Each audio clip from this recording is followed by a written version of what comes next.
കൃപയുടെ വഴിയിലേക്ക് സ്വാഗതം.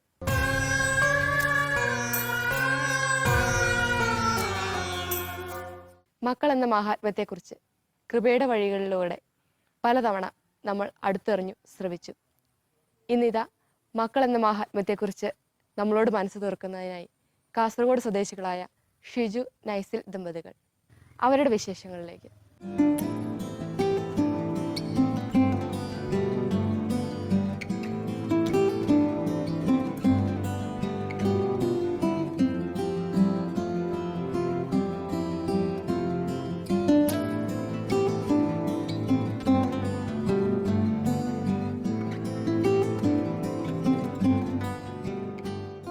കൃപയുടെ വഴിയിലേക്ക് ഷീചേട്ടനെയും നൈസ്ലേച്ചിനെ സ്വാഗതം ചെയ്യുന്നു. ഫുൾ ടൈം സുവിശേഷ വേലയ്ക്കായി മാറ്റിവെച്ച ചേട്ടൻ്റെ ധന്യജീവിതത്തെക്കുറിച്ചും ചേട്ടൻ്റെ ഫാമിലിയെക്കുറിച്ചും പ്രേക്ഷകർക്കായിട്ടൊന്ന് പങ്കുവയ്ക്കാം. തീർച്ചയായും 23 വർഷങ്ങൾക്ക് മുമ്പ് ജിസ്യൂത്ത് മുന്നേറ്റവുമായി ബന്ധപ്പെട്ട ഒരു ധ്യാനത്തിൽ പങ്കെടുക്കാൻ ഇടവന്നതാണ് എൻ്റെ ആത്മീയ ജീവിതത്തിൻ്റെ ഒരു തിരിച്ചുവരവിന് കാരണമായത്. വളരെ സ്വാഭാവികമായ സാധാരണ നിലയിലുള്ളൊരു ക്രൈസ്തവ ജീവിതം മുന്നോട്ട് കൊണ്ടുപോയ ഞങ്ങളുടെ കുടുംബത്തെ മാറ്റിമറിച്ചത് ആ കാലഘട്ടത്തിൽ പങ്കെടുത്ത ഒരു നവീകരണ ധ്യാനത്തിൽ വെച്ചായിരുന്നു. തുടർന്ന് ജിസ്യൂത്തുമായുള്ള സജീവ ബന്ധം മുന്നോട്ട് പോവുകയും പ്രാർത്ഥനാ ഗ്രൂപ്പും മറ്റ് ലീഡർഷിപ്പ് ഫോർമേഷൻ പ്രോഗ്രാമുകളിൽ പങ്കെടുക്കുന്നതും ഒക്കെ എൻ്റെ ജീവിതത്തിൽ ധാരാളമായ മാറ്റങ്ങൾക്ക് കാരണമായി. സ്വർഗമുണ്ടെന്നും സ്വർഗം ലക്ഷ്യമാക്കിയാണ് ജീവിക്കേണ്ടതും എന്ന നല്ലൊരു ബോധ്യം ആ കാലയളവിൽ എൻ്റെ ഉള്ളിൽ ഉറച്ചു. കുടുംബജീവിതം തിരഞ്ഞെടുക്കത്തപ്പോൾ ആ കുടുംബജീവിതത്തെക്കുറിച്ചുള്ള ദൈവത്തിൻ്റെ സ്വപ്നം എന്താണെന്ന് കുറേം കൂടി ആഴത്തിൽ മനസ്സിലാക്കാൻ എനിക്ക് ഈ നവീകരണ അനുഭവം സാധ്യതമായി. അങ്ങനെ കുടുംബജീവിതവുമായി ബന്ധപ്പെട്ട ധാരാളം പഠനങ്ങളും വിചിന്തനങ്ങളും എൻ്റെ ജീവിതത്തിൽ കടന്നു വന്നപ്പോൾ മക്കൾ ദൈവം തരുന്നത് എത്രയോ അത് മുഴുവൻ സ്വീകരിക്കുക എന്നതാണ് കുടുംബജീവിതത്തിൻ്റെ വിജയമെന്ന് തിരിച്ചറിയാൻ ഇടയായി.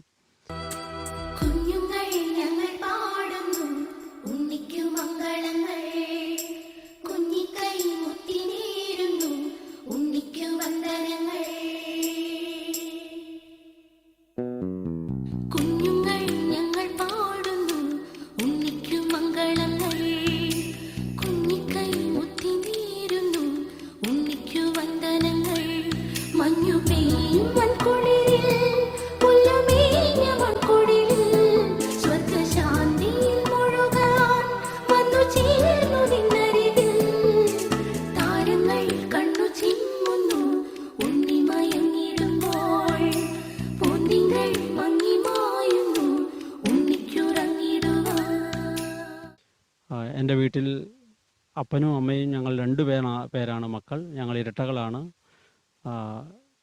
കുടുംബജീവിതത്തിൽ വന്നപ്പോൾ ഇന്ന് എൻ്റെ വീട്ടിൽ 14 അംഗങ്ങളുണ്ട്. എൻ്റെ പ്രിയപ്പെട്ട പപ്പയും മമ്മിയും എൻ്റെ ബ്രദർ ഞങ്ങൾ വിവാഹം കഴിച്ചതും ഇരട്ടകളെ തന്നെയാണ്, ഒരേ കുടുംബത്തിൽ നിന്നുള്ളവർ. എനിക്കിപ്പോൾ 5 മക്കളുണ്ട്. അതിൽ ഇപ്പോൾ ഏറ്റവും ഇളയ കുട്ടികൾക്ക് 1 വയസ്സ് കഴിഞ്ഞു. അവരും ഇരട്ടകളാണ്. എൻ്റെ ബ്രദറിന് 3 കുട്ടികളുണ്ട്. അങ്ങനെ ഞങ്ങളുടെ സന്തോഷമായി 14 പേരോടങ്ങുന്ന ഒരു കുടുംബം മുന്നോട്ട് പോകുന്നു. ഇനിയും ദൈവം തരുന്ന മക്കളെ സന്തോഷത്തോടെ സ്വീകരിക്കുക എന്ന വലിയ സ്വപ്നവും താല്പര്യവും ഉള്ളിലുണ്ട്.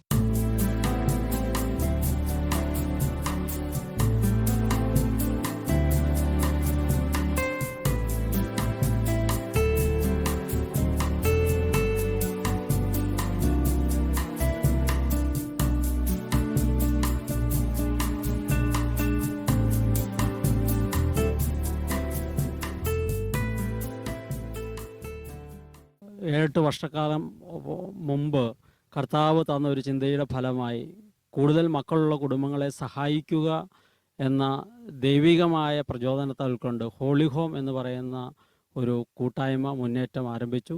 താമരശ്ശേരി രൂപതാധ്യക്ഷൻ റെമേജസ് പിതാവാണ് അതിൻ്റെ രക്ഷാധികാരി. KCBC ഫാമിലി കമ്മീഷൻ്റെ സെക്രട്ടറി അച്ഛൻ ജോസ് കോട്ടയിലച്ഛനാണ് അതിൻ്റെ ആനിമേറ്റർ. ആ ഒരു മുന്നേറ്റവുമായി കൂടുതൽ കുട്ടികളുള്ള കുടുംബങ്ങളെല്ലാം സഹായിക്കുന്ന വലിയൊരു പദ്ധതിയുമായിട്ടാണ് അത് മുന്നോട്ട് പോകുന്നത്. 3 വർഷങ്ങളായി അത് ആരംഭിച്ചിട്ട്. ഈ 3 വർഷത്തിനിടയിൽ 10-30 ലക്ഷം രൂപയോളം വലിയ കുടുംബങ്ങൾക്ക് സഹായം ചെയ്യാനായിട്ട് കഴിഞ്ഞു എന്നത് ദൈവ പരിപാലനയായി മനസ്സിലാക്കുകയാണ്. തീർച്ചയായും ഓരോ കത്തോലിക്ക കുടുംബങ്ങളിലും ദൈവം നൽകുന്ന മക്കളെ മുഴുവൻ സ്വീകരിക്കുന്നത് വഴി മാത്രമേ കുടുംബത്തെക്കുറിച്ചുള്ള ദൈവത്തിൻ്റെ സ്വപ്നത്തിൽ നമ്മൾക്ക് സമ്പൂർണ്ണമായി പങ്കുചേരാനും സഭയെ വളർത്താനും ലോകം മുഴുവൻ സുവിശേഷം എത്തിക്കുന്നതിൽ ക്രൈസ്തവ കുടുംബങ്ങളുടെ മിഷൻ ദൗത്യം പൂർത്തീകരിക്കാനാകൂ എന്ന് ദൈവികമായ ഒരു പ്രേരണയും ചിന്തയും ഈ ഒരു കൂട്ടായ്മയ്ക്ക് പിന്നിലുണ്ട്. ഹോളി ഹോമിൽ അംഗമാണെന്ന് പറഞ്ഞല്ലോ. ഈ ഹോളി ഹോം കൊണ്ട് എന്താണ് ലക്ഷ്യം വെക്കുന്നത്? ഇതുവരെ എന്തൊക്കെ അതിൽ ചെയ്തു, ഇനി മുമ്പോട്ട് എന്തൊക്കെ ചെയ്യാൻ ഉദ്ദേശിക്കുന്നുണ്ട്? യേശുക്രിസ്തുവിനെ ജീവിതത്തിൻ്റെ രക്ഷകനും നാഥനും കർത്താവുമായി സ്വീകരിച്ച് ദൈവം ഏൽപ്പിക്കുന്ന കുടുംബജീവിതത്തിൽ ദൈവഹിതപ്രകാരം ജീവിച്ച് കുടുംബത്തെ ഗാർഹിക സഭയായി പണിതുയർത്തുന്ന കൂട്ടായ്മയാണ് ഹോളി ഹോം എന്ന് പറയുന്നത്. ഇതൊരു ദൈവിക പ്രേരണയിൽ ഒന്ന് രൂപപ്പെട്ട ഒരു പ്രവർത്തന മേഖലയാണ്. കേരളത്തിൽ ധാരാളം മുന്നേറ്റങ്ങളുണ്ട്. യുവജനങ്ങൾക്ക് വേണ്ടി ജിസ്യൂത്ത് മുന്നേറ്റമുണ്ട്, കുട്ടികൾക്ക് വേണ്ടി ക്രിസ്ത്യൻ മുന്നേറ്റമുണ്ട്. ഇത് കുടുംബങ്ങളുടെ സമഗ്ര വളർച്ചയ്ക്ക് വേണ്ടിയുള്ള ഒരു മുന്നേറ്റമാണ്. പ്രത്യേകിച്ച് ഈ കാലഘട്ടത്തിൽ ഓരോ ദമ്പതികളും അവർക്ക് അവരുടെ ജീവിതത്തിൻ്റെ സുഖകരമായ സാഹചര്യത്തിന് അനുകൂലമായ രീതിയിൽ മക്കളുടെ എണ്ണത്തെ കുറയ്ക്കുമ്പോൾ ദൈവം നൽകുന്ന മക്കളെ മുഴുവൻ സ്വീകരിക്കാനും അതുവഴി ലോകത്തിന് അനുഗ്രഹമാകാനും കുടുംബത്തെ സഹായിക്കുന്ന ഒരു പ്രവർത്തന മേഖല കൂടിയാണ്. ദൈവം തരുന്ന എല്ലാ മക്കളെയും സ്വീകരിക്കാൻ ദമ്പതികളെ ആത്മീയമായും മാനസികമായും ഭൗതികമായും സഹായിക്കുക എന്നതാണ് ഈ ഒരു കൂട്ടായ്മയുടെ ഏറ്റവും പ്രകടമായ ഒരു പ്രവർത്തന മേഖല. പടന്നക്കാട് കേന്ദ്രീകൃതമായാണ് ആ കൂട്ടായ്മ ആരംഭിച്ചിരിക്കുന്നത്. മാത്യു പയ്യനാട്ട് എന്ന് പറയുന്ന അച്ഛനാണ് അതിൻ്റെ ആനിമേറ്റർ ആയിരുന്നു ഇവിടെ. അച്ഛൻ്റെ വളരെ പ്രേരണയും താല്പര്യവും മൂലമാണിത് ആരംഭിച്ചത്.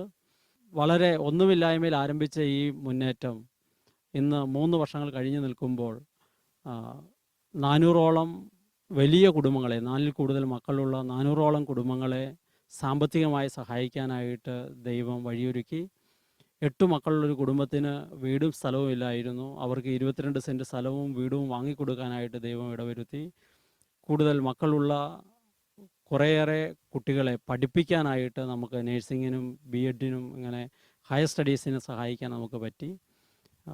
അടുത്ത വർഷം മുതൽ കർത്താവ് തന്ന പ്രേരണയനുസരിച്ച് ടീം ഒരുമിച്ച് കൂടുകയും പ്രാർത്ഥിക്കുകയും ആലോചിക്കുകയും ചെയ്തപ്പോൾ ദൈവം തന്ന ചിന്തയനുസരിച്ച് വലിയൊരു പ്രൊജക്റ്റിന് തുടക്കം കുറിക്കുകയാണ്. 6 അതിലധികമോ മക്കളുള്ള കേരളത്തിലെ 31 കുടുംബങ്ങളെ, സാമ്പത്തികമായി ബുദ്ധിമുട്ടുന്ന കത്തോലിക്ക കുടുംബങ്ങളെ കണ്ടെത്താനും ഓരോ കുട്ടികൾക്കും 5000 രൂപ എന്ന നിലയിൽ 10 വർഷത്തേക്ക് ആ കുടുംബത്തെ മുഴുവൻ ഇൻഷുർ ചെയ്യാനുമുള്ള ഒരു പദ്ധതിയാണ്. അപ്പോൾ 6 കുട്ടികളുള്ള കുടുംബത്തിന് ഓരോ വർഷവും 30,000 രൂപ വെച്ച് 10 വർഷത്തേക്ക് അവരുടെ പേരിൽ നമ്മൾ ഇൻഷുർ ചെയ്യുകയാണ്. 1 കോടി രൂപയുടെ ഒരു പ്രൊജക്റ്റാണത്.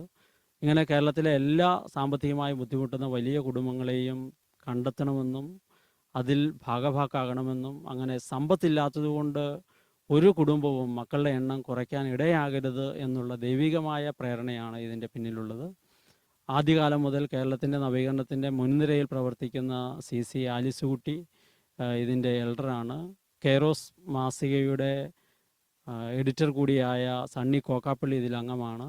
വിവിധ പ്രായത്തിലുള്ള ആളുകളുടെ, വൈദികരുടെ, താമരശ്ശേരി രൂപതാധ്യക്ഷൻ്റെ ഒക്കെ വലിയ സാന്നിധ്യവും പ്രാർത്ഥനയും പിൻബലവും ഈ ഒരു കൂട്ടായ്മയെ മുന്നോട്ട് കൊണ്ടുപോകുന്നുണ്ട്. കൊയിനോണിയ എന്ന പ്രോഗ്രാമിൽ വെച്ച് ഈ കഴിഞ്ഞ ദിവസം ആദ്യമായി ഹോളി ഹോം ഒരു പബ്ലിക്കേഷൻ, ഒരു പുസ്തകം പുറത്തിറക്കി. ജോൺ പോൾ രണ്ടാമൻ മാർപ്പാപ്പയുടെ 129 ബുധനാഴ്ച പ്രസംഗങ്ങൾ, ശരീരത്തിൻ്റെ ദൈവശാസ്ത്രം എന്ന പേരിൽ ആൻ്റണി ചുണ്ടിലിക്കാട്ടച്ചൻ വിവർത്തനം ചെയ്ത ആ പുസ്തകം അവിടെ വെച്ച് പ്രകാശനം ചെയ്യുകയുണ്ടായി. അതിൽ നിന്ന് കിട്ടുന്ന സാമ്പത്തികമായ വരുമാനം മുഴുവൻ കൂടുതൽ കുട്ടികളുള്ള കുടുംബങ്ങളെ സഹായിക്കാൻ വേണ്ടിയാണ് നാം ഉപയോഗിക്കുന്നത്. ഈ ഒരു ഹോളി ഹോം മുന്നേറ്റം ആരംഭിക്കുന്ന കാലഘട്ടത്തിൽ എനിക്ക് 2 കുട്ടികളാണ് അന്നുള്ളത്. അതുമായി ബന്ധപ്പെട്ട ചിന്തകളുമായി മുന്നോട്ട് പോകുമ്പോഴാണ് ദൈവം വളരെ അപ്രതീക്ഷിതമായി 3ാമതൊരു കുഞ്ഞിനെ തരുന്നത്. ജോൺ പോൾ രണ്ടാമൻ മാർപ്പാപ്പയുടെ വലിയ മാധ്യസ്ഥവും കൂടി ഉണ്ടായിരുന്നു. അതുകൊണ്ട് 3ാമത്തെ കുഞ്ഞിന് ആഗ്നൽ ജോൺ പോൾ എന്നാണ് പേരിട്ടിരിക്കുന്നത്. അതിനുശേഷം പ്രാർത്ഥനയോടെ മുന്നോട്ട് പോയി കാസർഗോഡ് ജില്ലയിലെ വലിയ കുടുംബങ്ങൾ, 43 വലിയ കുടുംബങ്ങളെ പടന്നക്കാട് ഇടവകയിൽ വെച്ച് ഒരുമിച്ച് കൂട്ടുകയും ഹോളി ഹോം ആരംഭിച്ചിട്ട് 1 വർഷം കഴിഞ്ഞ് അതിൻ്റെ ഒരു ജൂബിലിയുമായി ബന്ധപ്പെട്ട ആഘോഷവുമായി ബന്ധപ്പെട്ട താമരശ്ശേരി പിതാവിനെ വിളിക്കുകയും 43 കുടുംബങ്ങൾക്കും 5000 രൂപ വില വരുന്ന ഗിഫ്റ്റ് നൽകാൻ തീരുമാനമെടുക്കുകയും ചെയ്തു. അങ്ങനെ ഒരു തീരുമാനമെടുത്ത് അതിൻ്റെ പ്രവർത്തനമായി മുന്നോട്ട് പോകുമ്പോഴാണ് എൻ്റെ ഭാര്യ 4ാമത് പ്രഗ്നൻ്റ് ആകുന്നത്. ആ കാലഘട്ടത്തിൽ പോയി ചെക്കപ്പ് കഴിയുമ്പോൾ ഒരു കുഞ്ഞാണ് എന്നാണ് ഞങ്ങൾ മനസ്സിലാക്കിയത്. എന്നാൽ ഈ ഒരു പ്രോഗ്രാം കഴിഞ്ഞ് ഒരാഴ്ച കഴിഞ്ഞ് ഞങ്ങൾ വീണ്ടും ചെക്കപ്പിന് പോയി ചെക്കപ്പ് ചെയ്യുമ്പോഴാണ് 2 കുട്ടികളാണ് എന്നറിയുന്നത്, ഇരട്ട കുട്ടികളാണ് എന്ന് മനസ്സിലാകുന്നത്. ഇതിൽ നിന്നെല്ലാം ഞാൻ മനസ്സിലാക്കുകയും തിരിച്ചറിയുകയും ചെയ്ത കാര്യം, ദൈവത്തിൻ്റെ ഓരോ കുടുംബവും, അവൻ സ്ഥാപിച്ച ഓരോ കുടുംബവും അവൻ്റെ ഹിതപ്രകാരം അവൻ നൽകുന്ന മക്കളെ മുഴുവൻ സ്വീകരിക്കാൻ തയ്യാറാകേണ്ടതുണ്ടെന്നും അതിന് അവർ ഏതൊക്കെ തരത്തിലാണോ അവരെ സഹായിക്കേണ്ടത് അത് ഓരോ കത്തോലിക്ക കുടുംബങ്ങളുടെയും ഉത്തരവാദിത്വമാണ് എന്ന് ഞാൻ തിരിച്ചറിയുകയാണ്.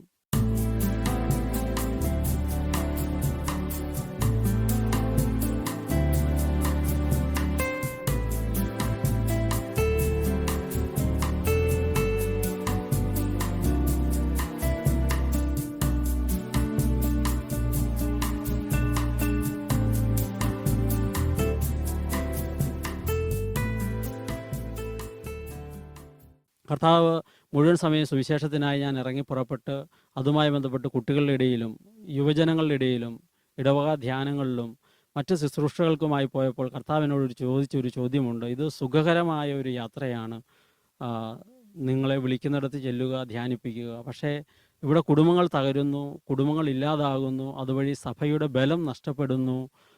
2.3 എങ്കിലും ജനന നിരക്കുണ്ടെങ്കിൽ ഒരു സമൂഹം മതം പിടിച്ചു നിൽക്കാനാവും. ഇവിടെ നമ്മൾ 1.3 ആണ്.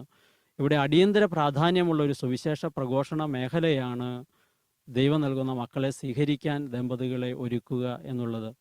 അത് വളരെ കുഞ്ഞുനാൾ മുതലേ അവരെ ഒരുക്കേണ്ടതുണ്ട്. അങ്ങനെ വളരെ 6ലോ 7ലോ പഠിക്കുന്ന കാലഘട്ടം മുതൽ ഓരോ ക്രൈസ്തവ കുട്ടികളും എന്തിനാണ് വിവാഹമെന്നും കുടുംബമെന്നും അതിലൂടെ ദൈവം എന്താണ് ഉദ്ദേശിക്കുന്നതെന്നും മനസ്സിലാക്കി കുടുംബജീവിതത്തിലേക്ക് പ്രവേശിക്കുമ്പോൾ വളരെ എളുപ്പം ദൈവം നൽകുന്ന മക്കളെ സ്വീകരിക്കാനുള്ള മാനസിക ബലം അവർക്കുണ്ടാകും. അതിനുള്ള പരിശ്രമങ്ങളൊക്കെയായി ബന്ധപ്പെട്ടാണ് ഈ മുന്നേറ്റം മുന്നോട്ട് പോകാൻ ശ്രമം നടത്തുന്നത്. തീർച്ചയായും ഒരു കുടുംബവും പണമില്ലാത്തതിൻ്റെ പേരിൽ മക്കൾ വേണ്ട എന്ന് തീരുമാനമെടുക്കാൻ ഇടയാകരുത്. ദൈവം എനിക്ക് ഇരട്ടക്കുട്ടികളെ നൽകിയതുപോലെ ഞാനും ഇരട്ടകളിൽ ഒരുവനായിട്ടാണ് ജനിച്ചത്. എൻ്റെ ട്വിൻ ബ്രദറും എന്നെപ്പോലെ തന്നെയാണ് ഇരിക്കുന്നത്. പെട്ടെന്ന് തിരിച്ചറിയുക സാധ്യമല്ല. മുഴുവൻ സമയ സുവിശേഷ പ്രഘോഷണ പ്രവർത്തനങ്ങളിൽ എൻ്റെ ട്വിൻ ബ്രദറും ഏർപ്പെട്ടിരിക്കുകയാണ്. ഞങ്ങൾ ഒരുമിച്ച് ധ്യാനങ്ങൾ സംഘടിപ്പിക്കാറുണ്ട്, ധ്യാനങ്ങൾ ചെയ്യാറുണ്ട്. ഓൾ കേരള ലെവലിൽ കെരിഗ്മ മിനിസ്ട്രിയുമായി ബന്ധപ്പെട്ട് കൂടുതൽ സമയ പ്രവർത്തനങ്ങളിൽ എൻ്റെ ട്വിൻ ബ്രദർ വ്യാപൃതനാണ്. ഞങ്ങൾ ഒരുമിച്ച് കുടുംബങ്ങളുമായി ബന്ധപ്പെട്ട് കുടുംബത്തിൻ്റെ ശുശ്രൂഷകളുമായി ബന്ധപ്പെട്ട പ്രവർത്തനങ്ങൾ ഒരുമിച്ച് കാര്യങ്ങൾ ചെയ്യുന്നു. ട്വിൻ ബ്രദറിന് 3 മക്കളാണുള്ളത്, എനിക്ക് 5 കുട്ടികൾ.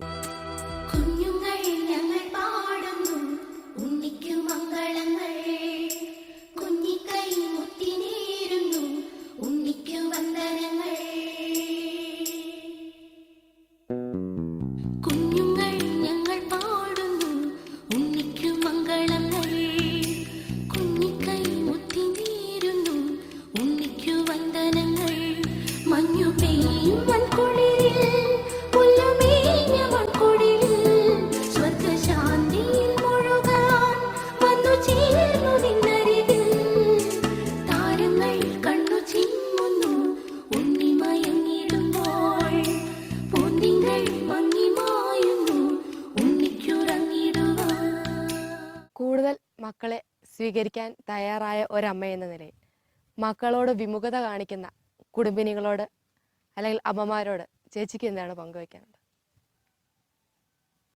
കൂടുതൽ മക്കളുണ്ടാകുന്നത് നമുക്കൊരു ബാധ്യതയല്ല.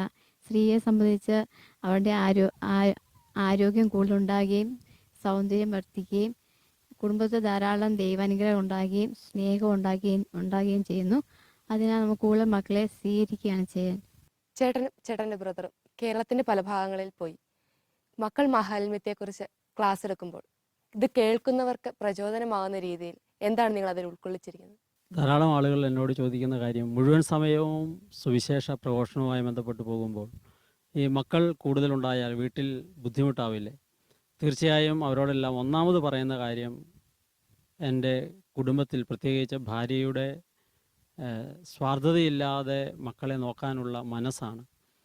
അത് സുവിശേഷ വേലയാണ് എന്ന് ഭാര്യയും എൻ്റെ അമ്മയും ഭാര്യയുടെ സഹോദരിയും ഒക്കെ മനസ്സിലാക്കുന്നത് കൊണ്ടാണ് ഞങ്ങളെ രണ്ടുപേരെയും മുഴുവൻ സമയവും സുവിശേഷത്തിന് വേണ്ടി വിടാൻ അവർക്ക് ഇടവരുന്നത്. ഞങ്ങൾ പുറത്തുപോയി സുവിശേഷം പ്രസംഗിക്കുന്നത് പോലെ തന്നെ വീട്ടിൽ മക്കളെ നോക്കുന്നതും അവരെ ശുശ്രൂഷിക്കുന്നതും പരിചരിക്കുന്നതും മറ്റൊരു തരത്തിൽ സുവിശേഷ പ്രവർത്തനമാണ് എന്ന് അവർ തിരിച്ചറിഞ്ഞു എന്ന് ഞാൻ മനസ്സിലാക്കുകയാണ്. മറ്റൊന്ന്, ഓരോ കുഞ്ഞും നമ്മുടെ കുടുംബത്തിൽ ജീവിതത്തിൽ വരുമ്പോൾ സന്തോഷം വർദ്ധിതമാവുകയാണ്. ധാരാളം ആളുകൾ മക്കൾ കൂടുതലുണ്ടാകുമ്പോൾ സമൃദ്ധി ഉണ്ടാകുന്നതിനെക്കുറിച്ച് സംസാരിക്കുന്നുണ്ട്. ചിലരെങ്കിലും ഭൗതികമായ സമൃദ്ധിയെക്കുറിച്ചാണ് കൂടുതലും പറഞ്ഞു കേൾക്കാറുള്ളത്. നിശ്ചയമായും ഓരോ ജീവനും ദൈവം ലോകത്തിൽ കൊണ്ടുവരുമ്പോൾ ആ ജീവന് ഇവിടെ നിലനിൽക്കാൻ ആവശ്യമായ എല്ലാ ചുറ്റുപാടുകളും ദൈവം സജ്ജീകൃതമാക്കുമെന്ന കാര്യത്തിൽ സംശയമില്ല. ഒരുപക്ഷെ കൂടുതൽ മക്കളുള്ളതുകൊണ്ട് നമുക്കുണ്ടാകാൻ പോകുന്ന സമൃദ്ധി അത് സ്നേഹത്തിൻ്റെ സമൃദ്ധിയാകും. 2 മക്കളുടെ സ്നേഹവും 10 മക്കളുടെ സ്നേഹവും തമ്മിൽ വ്യത്യാസമുണ്ട്. അപ്പം കൂടുതൽ മക്കളുണ്ടാകുമ്പോൾ സ്നേഹത്തിൻ്റെ സമൃദ്ധി നമ്മുടെ കുടുംബങ്ങളിൽ ഉണ്ടാകുന്നു. 2, സന്തോഷത്തിൻ്റെ സമൃദ്ധി നമ്മുടെ കുടുംബങ്ങളിൽ ഉണ്ടാകുന്നു. കൂട്ടായ്മയുടെ സമൃദ്ധി നമ്മുടെ കുടുംബത്തിലുണ്ടാകുന്നു. 4, നമ്മുടെ പങ്കുവെക്കലിൻ്റെ ഒരു സമൃദ്ധി നമ്മുടെ കുടുംബത്തിലുണ്ടാകുന്നു. അപ്പോൾ ഈ വിധത്തിലുള്ള ഒരു സമൃദ്ധിയും ഈ ലോകത്തിലെ സമ്പത്ത് കൊണ്ട് അല്ലെങ്കിൽ സാഹചര്യങ്ങൾ കൊണ്ട് നമുക്കുണ്ടാകുന്നതല്ല, മറിച്ച് ഔദാര്യപൂർവ്വം ദൈവം തരുന്നതിനെ നാം സ്വീകരിക്കാൻ മനസ്സ് കാണിക്കുമ്പോഴാണ്. ഓരോ കുഞ്ഞും ദൈവമാണ് എന്നാണ് വിശുദ്ധ ഗ്രന്ഥം നമ്മളെ പഠിപ്പിക്കുക. അപ്പോൾ ഓരോ കുഞ്ഞും ദൈവമായി കുടുംബത്തിൽ വന്ന് ജനിച്ചു വീഴുന്നത് വഴി കുടുംബം കൂടുതൽ ദൈവ സാന്നിധ്യമുള്ള ഇടമായി മാറുന്നു. അപ്പോൾ ദൈവ സാന്നിധ്യം കൂടുതൽ നിറയുന്നത് നമ്മുടെ കുടുംബങ്ങളെ എത്രയേറെ ആഹ്ലാദമുള്ളതും സമാധാനമുള്ളതും സന്തോഷമുള്ളതും സ്വാർത്ഥത കുറഞ്ഞതുമായ ഒരു കേന്ദ്രമാക്കി മാറ്റും. രണ്ടാമതൊരു, കൂടുതൽ മക്കളുണ്ടെങ്കിൽ നമുക്ക് ബാക്കി ഭൗതികമായ കാര്യങ്ങളിൽ ആശങ്കപ്പെടാനുള്ള സമയം ഉണ്ടാവില്ല. ഇവരെ നോക്കി മുന്നോട്ട് പോകാനുള്ള സമയമേ നമുക്കുണ്ടാവൂ. 1-2 കുട്ടികൾ, അവരെ സ്കൂളിൽ പറഞ്ഞയച്ചു. ധാരാളം വീട്ടിലെ അമ്മമാർ ടി വിക്ക് മുമ്പിലാണ് ഇരിക്കുക. കാരണം സമയം ഒരുപാടുള്ളത് കൊണ്ടാണ്. സമയം കൂടുതൽ മക്കൾ, അത് ദൈവം ഏൽപ്പിച്ച ദൗത്യമായ ഓരോ ദമ്പതികളും മനസ്സിലാക്കേണ്ടതുണ്ട് എന്ന് ഞാൻ തിരിച്ചറിയുകയാണ്. നമ്മൾക്ക് ശേഷം ഈ ലോകത്തിൽ ദൈവത്തിൻ്റെ സന്തോഷവും സമാധാനവും സ്നേഹവും നിലനിർത്തുന്നത് ആരാണ്? ഈ ലോകത്തിൽ ജനിച്ചു വീഴുന്ന ഓരോ കുഞ്ഞുമല്ലേ ഈ ലോകത്തെ ഇത്രയും മനോഹരമാക്കിയിട്ടുള്ളത്. ഒരു തരത്തിൽ രവീന്ദ്രനാഥ ടാഗോർ 14ാമത്തെ കുട്ടിയായിരുന്നു. അദ്ദേഹത്തിൻ്റെ അമ്മ വളരെ കുഞ്ഞുനാൾ മുതലേ തനിക്കുണ്ടാകാൻ പോകുന്ന കുഞ്ഞ് മഹാനായിരിക്കണമെന്ന് പ്രാർത്ഥിച്ചിരുന്നു എന്ന് ചരിത്രം നമ്മളെ ഓർമ്മപ്പെടുത്തുന്നുണ്ട്. അപ്പോൾ ഓരോ കുഞ്ഞും തിരിച്ചറിവാകുന്ന കാലം മുതലേ തൻ്റെ ദൈവവിളി ജീവിതാന്തസ് എന്താണെന്ന് തിരിച്ചറിയുകയും അത് കുടുംബജീവിതത്തിലേക്കാണെങ്കിൽ ആ കുടുംബജീവിതത്തിൽ സ്വാർത്ഥതയില്ലാതെ പങ്കുവെക്കപ്പെടുന്ന ജീവിതം നയിക്കാൻ പ്രാപ്തമാവുകയും ചെയ്യണം. കുടുംബജീവിതത്തിൻ്റെ സ്വാർത്ഥത എവിടെയാണ് അവസാനിക്കുക? ദൈവം തരുന്ന മക്കളെ സ്വീകരിക്കുന്നതിലൂടെയാണ്. സാധാരണ ദാരിദ്ര്യം, ബ്രഹ്മചര്യം, അനുസരണം, ഇത് സമർപ്പിത സന്യാസ സമൂഹങ്ങളിലുണ്ടെന്നാണ് നാം പഠിക്കുക. തീർച്ചയായും കുടുംബത്തിലും ഈ 3 കാര്യങ്ങളുമുണ്ട്. ഒരു കുടുംബം എങ്ങനെയാണ് ദാരിദ്ര്യാരൂപിൽ ജീവിക്കുക? കൂടുതൽ മക്കളുണ്ടാകുന്നത് കൂടിയാണ്. കുടുംബത്തിൻ്റെ ബ്രഹ്മചര്യം എന്താണ്? അത് ദൈവം തരുന്ന മക്കളെ മുഴുവൻ സ്വീകരിക്കലാണ് കുടുംബജീവിതത്തിൻ്റെ ബ്രഹ്മചര്യം എന്നത്. ഞാൻ അങ്ങനെയാണ് അതിനെ മനസ്സിലാക്കുക. ഞങ്ങൾ വിവാഹം കഴിഞ്ഞ അന്നു മുതൽ, ഞാൻ അതിനു മുമ്പും ഞാനും എൻ്റെ ഭാര്യ അന്നു മുതൽ ഇന്ന് വരെ ഏറ്റവും കുറഞ്ഞത് 8 മക്കളെ ദൈവമേ നീ തരണമേ എന്നാണ് പ്രാർത്ഥിച്ചുകൊണ്ടിരിക്കുന്നത്. കാരണം അതൊരു ബൈബിളിൻ്റെ ഒരു തിരിച്ചറിവിൽ നിന്നാണ് ഞാൻ അങ്ങനത്തെ ഒരു കാഴ്ചപ്പാട് രൂപപ്പെടുത്തിയെടുത്തത്, എൻ്റെ ഭാര്യയുമായി പങ്കുവെച്ചത്. ദൈവം ദമ്പതികളോട് പറഞ്ഞു, നിങ്ങൾ പെറ്റു പെരുകണം. ഇപ്പം 2 പേരോട് പറഞ്ഞു പെരുകാൻ, അത് 4ആണ്. പിന്നീട് അവരോട് പറഞ്ഞു നിങ്ങൾ പെരുകിയാൽ പോരാ, നിങ്ങൾ വർദ്ധിക്കണം. 4ൻ്റെ വർധനവേട്ടാണ്. അപ്പോൾ ഓരോ ക്രൈസ്തവ കുടുംബവും കൂടുതൽ മക്കളുണ്ടാകുമ്പോൾ 1 ആരോഗ്യമുണ്ടാകുന്നു സ്ത്രീക്ക്, 2 സൗന്ദര്യമുണ്ടാകുന്നു, 3 ബുദ്ധി വർദ്ധിക്കുന്നു. ഇതെല്ലാം ശാസ്ത്രം തെളിയിക്കപ്പെട്ട കാര്യമാണ്.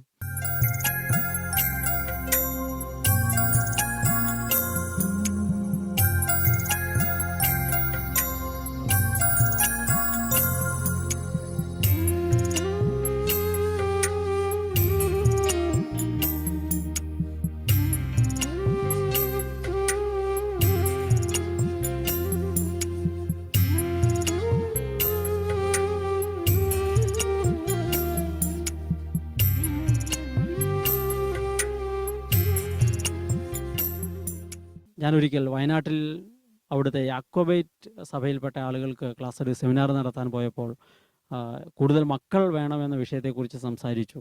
അവിടെ വന്ന ഒരു സുഹൃത്ത് എന്നെ ഒരു മുസ്ലിം സ്ത്രീയെ പരിചയപ്പെടുത്തി. 23 കുട്ടികളുടെ അമ്മയാണ് ആ സ്ത്രീ. ആ സ്ത്രീയുടെ മുഖത്ത് സൗന്ദര്യം സമൃദ്ധമായിട്ടുണ്ട്. ആ സ്ത്രീക്ക് ആരോഗ്യത്തിന് കുറവുണ്ടായിരുന്നില്ല. ആ സ്ത്രീ നല്ല കഴിവും ബുദ്ധിശക്തിയുമുള്ളയാളാണ്. അപ്പോൾ മക്കളുടെ എണ്ണം കുറയ്ക്കുന്നത് കൊണ്ട് അറിയാതെ നമ്മൾ ബലഹീനരാവുകയാണ്, നമ്മൾ ചെറുതാവുകയാണ്. മറ്റൊന്ന്, നമ്മുടെ സമുദായം ഇല്ലാതായി തീരുകയാണ്. ലോകം മുഴുവൻ സുവിശേഷം എത്തണമെങ്കിൽ കത്തോലിക്ക കുടുംബങ്ങളിൽ വിശ്വാസമുള്ള ദമ്പതികൾക്ക് ദൈവം നൽകുന്ന മക്കളെ മുഴുവൻ സ്വീകരിക്കാൻ തയ്യാറാവുക എന്നതേ ഉള്ളൂ. വിശുദ്ധ ജോൺ ബോളിനെ പോലെ, വിശുദ്ധ ഫ്രാൻസിസ് അസിസിയെ പോലെ, വാഴ്ത്തപ്പെട്ട മദർ തെരേസയെ പോലെ ധാരാളം വിശുദ്ധർ ദൈവം ഓരോ ദമ്പതികളുടെ ഉള്ളിൽ കൊടുക്കുന്നുണ്ടെന്നും ആ കൊടുക്കുന്നതിനെ വേണ്ടെന്ന് വെക്കുന്നത് കൊണ്ടാണ് ഇന്ന് ലോകം ഇത്രയും അരക്ഷിതമാകുന്നതെന്നും ആളുകളെ എൻ്റെ സെമിനാറിലൊക്കെ ഞാൻ അങ്ങനത്തെ കാര്യങ്ങളാണ് ഞാൻ സംസാരിക്കുന്നത്. ഒന്ന്, പ്രസവിക്കാൻ സ്ത്രീയാണ് മനസ്സ് കാണിക്കേണ്ടത്. സ്ത്രീയുടെ ദൗത്യമാണ്, കുടുംബജീവിതത്തിലേക്ക് പ്രവേശിക്കുന്ന ഓരോ സ്ത്രീയുടെയും ദൗത്യമാണ് പ്രസവിക്കുക എന്നത്. ഇന്നത്തെ കാലഘട്ടത്തിൽ സ്ത്രീയും പുരുഷനും ഒരുപോലെ കുടുംബത്തിന് പുറത്തുപോയി അധ്വാനിക്കുകയും ഒന്നോ രണ്ടോ മക്കൾക്ക് വേണ്ടി ധാരാളം സമ്പാദിക്കുകയും ആ സമ്പത്ത് മുഴുവൻ വൃഥാവിലായി പോവുകയും ചെയ്യുകയാണ്. നമ്മുടെ കുടുംബങ്ങളിലെല്ലാം, പ്രത്യേകിച്ച് കത്തോലിക്ക കുടുംബങ്ങളിൽ കുട്ടികൾക്ക് മാനസിക ആരോഗ്യമില്ല. കാരണം അത് 1-2 അവസാനിപ്പിച്ചതുകൊണ്ടാണ്. യുക്യാറ്റിൽ, യുവജന മതബോധന ഗ്രന്ഥത്തിൽ ഒന്നാമത്തെ ഒരു ചോദ്യം ഇതാണ്: ദൈവം എന്തിനു വേണ്ടി മനുഷ്യനെ സൃഷ്ടിച്ചു? അവിടുത്തെ അറിഞ്ഞ്, അവിടുത്തെ സ്നേഹിച്ച്, അവിടുത്തെ ഹിതം അനുസരിച്ച് ജീവിച്ച് ഒരു നാൾ സ്വർഗത്തിൽ പോകാനാണ് ദൈവം മനുഷ്യനെ സൃഷ്ടിച്ചത് എന്നാണ് അവിടെ ഉത്തരം. അങ്ങനെയെങ്കിൽ കുടുംബജീവിതത്തിൽ പ്രവേശിക്കുന്ന ഒരാൾ എപ്പോഴാണ് സ്വർഗത്തിൽ പോവുക? ദൈവത്തെ അറിഞ്ഞ്, അവിടുത്തെ സ്നേഹിച്ച്, അവിടുത്തെ ഹിതം മനസ്സിലാക്കി ജീവിക്കുമ്പോഴാണ്. കുടുംബജീവിതത്തിലേക്ക് വിളിക്കപ്പെടുന്ന ഒരു ദമ്പതികളെക്കുറിച്ചുള്ള ദൈവത്തിൻ്റെ ഹിതം എന്താണ്? അവിടുന്ന് നൽകുന്ന മക്കളെ മുഴുവൻ സ്വീകരിക്കുക എന്നുള്ളതാണ്. ലോകത്തിലെ ആദ്യത്തെ സ്ഥാപനം എന്ന് പറയുന്നത് കുടുംബം എന്ന സ്ഥാപനമാണ്. ഈ ലോകത്തിലെ ഏറ്റവും വലിയ സ്ഥാപനം എന്ന് പറയുന്നതും കുടുംബം തന്നെയാണ്. ഏറ്റവും ചെറുതും കുടുംബമാണ്. ഓരോ കുടുംബവും ഏറെ വ്യത്യസ്തമാണ്. ഈ വ്യത്യസ്തമാകുന്ന ഓരോ കൊച്ചു സ്ഥാപനങ്ങളിലേക്ക് ദൈവം നമ്മളെ വിളിച്ചേൽപ്പിച്ച് ഉത്തരവാദിത്വം തരികയാണ്. അപ്പനെന്ന നിലയിൽ, അമ്മയെന്ന നിലയിൽ. ആ സ്ഥാപനം എത്രമാത്രം വലുതാകാൻ ദൈവം ആഗ്രഹിക്കുന്നുവോ അത്രമാത്രം നാം വലുതാക്കേണ്ടതുണ്ട്. ദമ്പതികളുടെ ദൗത്യം അതാണ്. ദമ്പതികൾ അതിനുവേണ്ടിയാണ് നിലനിൽക്കേണ്ടത്. ദൈവം തരുന്ന മക്കളെ സ്വീകരിക്കുക. അത് ദൈവത്തിൻ്റെ സ്വപ്നമാണ്, ദൈവത്തിൻ്റെ ആഗ്രഹമാണ്, ദൈവത്തിൻ്റെ താല്പര്യം. അത് സുവിശേഷ പ്രഘോഷണ പ്രവർത്തനമാണ്. കുടുംബത്തിൻ്റെ ഏറ്റവും പരമപ്രധാനമായ സുവിശേഷ ദൗത്യം ദൈവം നൽകുന്ന മക്കളെ സ്വീകരിക്കുക എന്നതാണ്.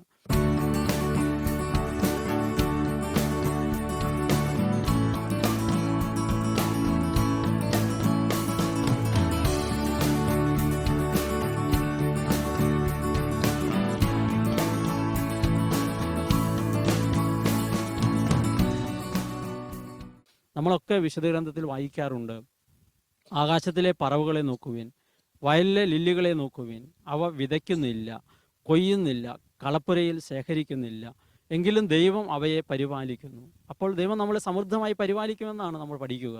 അപ്പോൾ മൂന്നാമതൊരു കുഞ്ഞുണ്ടാകുമ്പോൾ ചില ദമ്പതികൾ ചോദിക്കുന്നു: ഈ കുഞ്ഞിനെ ആരാണ് വിദ്യാഭ്യാസം ചെയ്യാൻ പണം തരിക? ഈ കുഞ്ഞിനെ ആരാണ് ആശുപത്രിയിൽ ചെലവ് തരിക?